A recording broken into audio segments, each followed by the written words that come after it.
আসসালামু আলাইকুম। গত কয়েকদিনের ভারী বর্ষণ ও উজান থেকে নেমে আসা পাহাড়ি ঢলে রাঙামাটির কাপ্তাই হ্রদে পানি বেড়ে সর্বোচ্চ ধারণ ক্ষমতায় পৌঁছে যাওয়ায় শনিবার রাতে গেট খুলে দেওয়ার কথা রয়েছে। প্রবল বৃষ্টিপাত এবং ভারতের ত্রিপুরা থেকে উজানে নেমে আসা ঢলে বাংলাদেশের অন্তত 11 জেলার মানুষ এখনো পানিবন্দী অবস্থানে রয়েছে।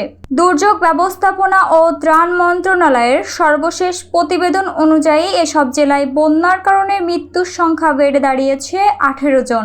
দেশের উত্তর পূর্বাঞ্চলে সৃষ্ট বন্যা পরিস্থিতির উন্নতি হচ্ছে, নদ নদীগুলোর পানি কমতে শুরু করেছে।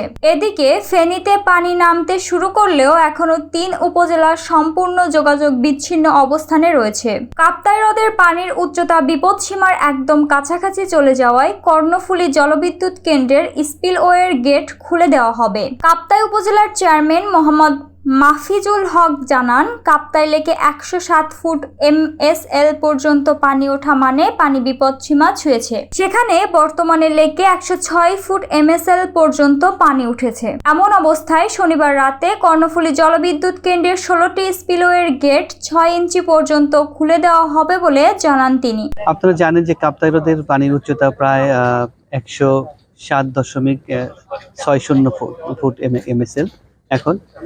তো এটা সর্বোচ্চ পানি ধারণ ক্ষমতা 109 ফুট MSL।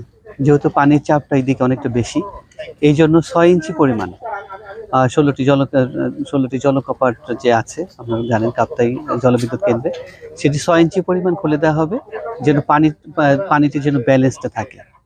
এই জন্যই রাত 10টা থেকে সিদ্ধান্ত নেওয়া হয়েছে। এই জন্য মাইকিং করা হচ্ছে এবং প্রচার প্রচারণা চালানো হচ্ছে যেন ওই দিকে যারা আছে, ঘাটির দিকে যারা আছে, তাদের জন্য কোনো সমস্যা না হয়। এবং এটা খুবই অল্প পরিমাণ, 6 ইঞ্চি পরিমাণ। নিচের যে আমাদের ঘাটির যে অঞ্চল, তাদের কি কোনো প্রভাব পড়বে কিনা স্যার, কি মনে হচ্ছে? এটা প্রতি বছরই আসলে ছাড়া হয়, যেহেতু এইদিকে পানি ধরে রাখার মানে সর্বোচ্চ সীমায় পৌঁছে গেছে। এখন একটু ইচ্ছা করলে পানি আর ধরে রাখা সম্ভবপর নয়।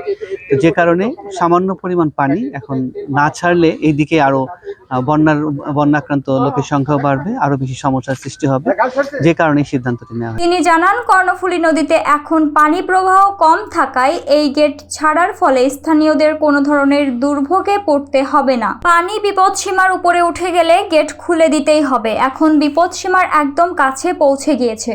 এখন যদি আমরা 6 ইঞ্চি করে সবগুলো গেট খুলে দিই তাহলে পানি নদীতে চলে যাবে। বন্যার কোনো আশঙ্কা নেই। আমি গত 65 বছর ধরে এখানে থাকি, পূর্ব অভিজ্ঞতা থেকেই বলছি। দ্রুত সময়ে যদি কাপ্তাই বাঁধের পানি ছাড়া না হয় তাহলে কাপ্তাই হ্রদ সংলগ্ন অনেক ঘরবাড়ি ক্ষতির সম্মুখীন হতে পারে, এমন আশঙ্কার কথাও জানান তিনি। এদিকে স্পিলওয়ের গেট খুলে দেওয়ার খবরে স্থানীয়রা যেন আতঙ্কিত না হয় সেজন্য আশেপাশের ভাটি অঞ্চল যেমন রাঙ্গুনিয়া ও রাউজান এলাকায় মাইকিং করা হচ্ছে। তাদের বলা হয়েছে নদী তীরবর্তী মানুষেরা যেন নিরাপদ আশ্রয়ে যান। এর বাইরে সবাই সতর্ক থাকবেন, আতঙ্কিত হবেন না। এই ছিল এখনকার আপডেট। পরবর্তী আপডেট পেতে আজকের বাংলা চ্যানেলটি সাবস্ক্রাইব করে আমাদের সঙ্গে থাকুন। ধন্যবাদ।